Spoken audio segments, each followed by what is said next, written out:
Bonjour à tous, je m'appelle Laura Prioul, j'ai 21 ans et il y a un an maintenant que j'ai été agressée physiquement, frappée, violée.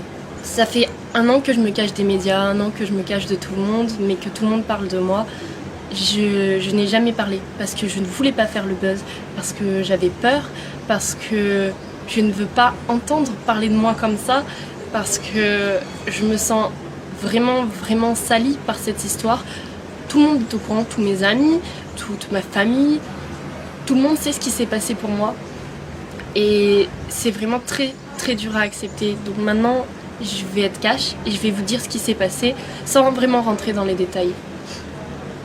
J'étais en boîte de nuit sur Paris. Il se trouve que mon agresseur était aussi là. On a passé une super soirée, vraiment très gentil, à m'inviter à sa table, à boire un verre, etc. Je ne buvais que de l'eau. Lui, il buvait de l'alcool, beaucoup d'alcool. Donc par la suite, il me propose d'aller dans une deuxième boîte de nuit. Je me soucie du fait de comment je vais rentrer chez moi.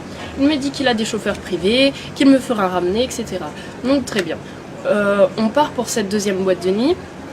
Au final, une voiture se gare à côté de nous, des paroles sont échangées en arabe, je n'y comprends strictement rien du tout.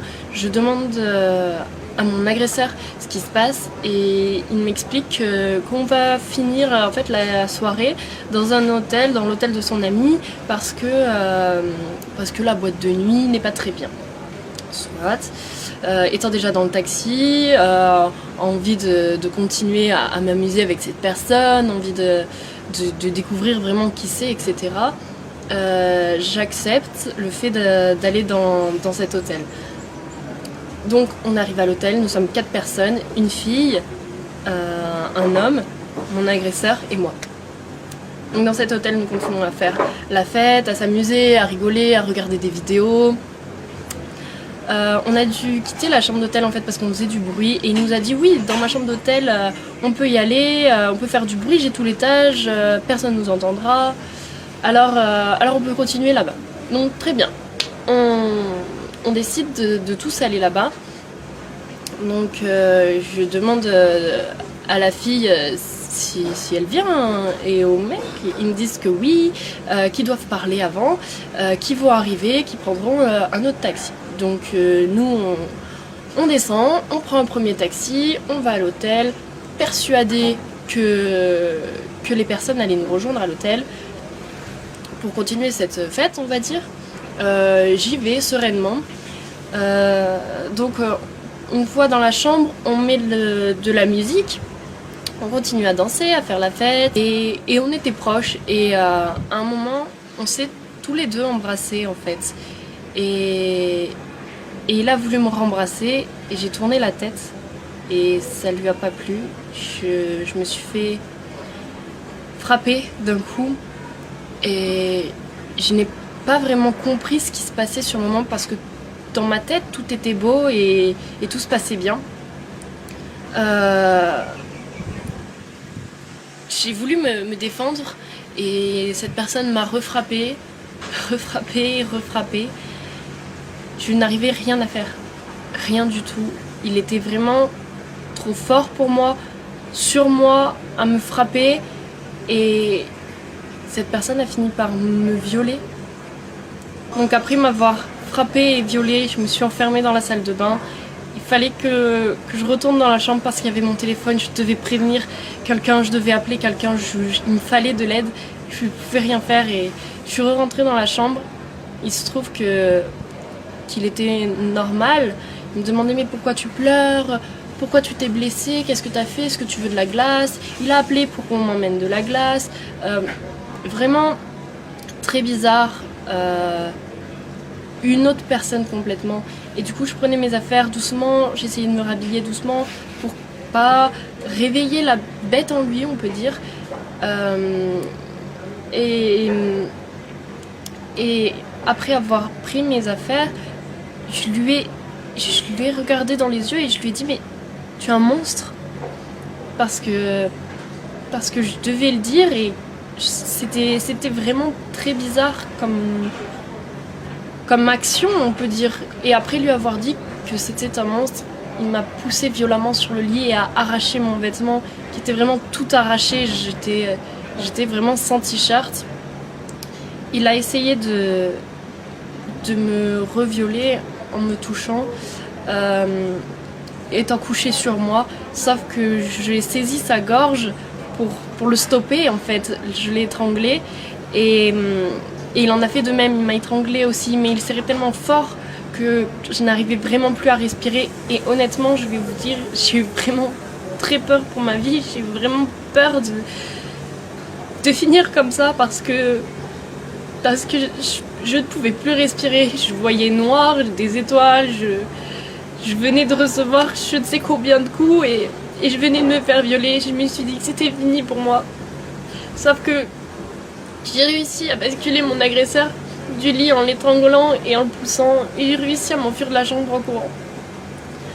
Il y a une personne qui m'a aidée dehors. Après, je me suis enfermée avec une femme de ménage dans une chambre qui m'a aidée. Les secours sont venus, la direction de l'hôtel est venue me donner des vêtements, la police est venue.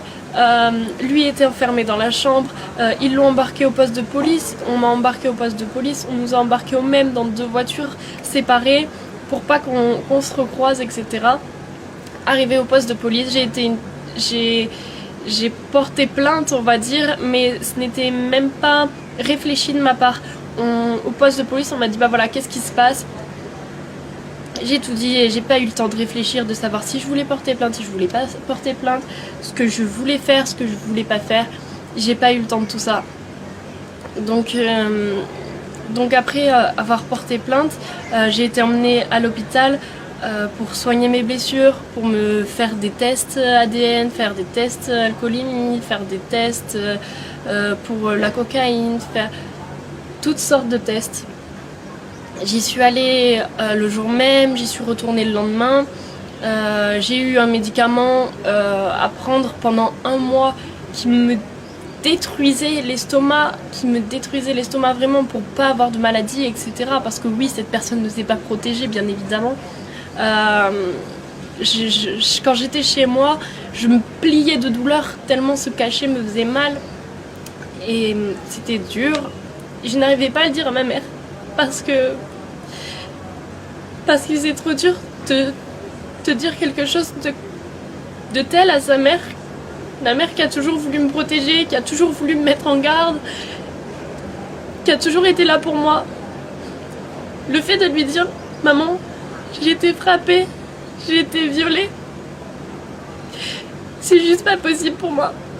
Je lui ai jamais dit ce qui s'était vraiment passé. Elle a lu toutes mes plaintes, elle sait vraiment tout ce qui se passe dans tous les détails, mais de moi-même, j'y arrive pas. C'est comme ça, c'est trop dur. Donc, quelques jours après être rentrée chez moi, un blogueur a partagé mon nom dans les médias. Et là,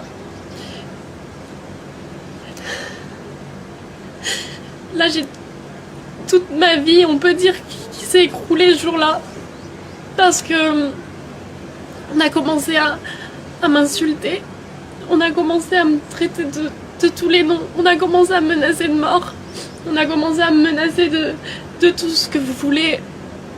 On a commencé à me dire vraiment des choses qui blessent. On a commencé à contacter mes grands-parents, à contacter ma mère, à contacter mes amis, savoir qui j'étais, à me contacter, à m'insulter, à me rabaisser, à m'inventer des histoires, à faire énormément de choses comme ça. J'ai eu tellement de menaces, j'ai vu tellement de commentaires sur moi. Je ne voyais aucun commentaire positif me concernant. Énormément de gens parlaient, énormément de gens m'insultaient, mais personne ne me soutenait, à part ma famille et mes amis.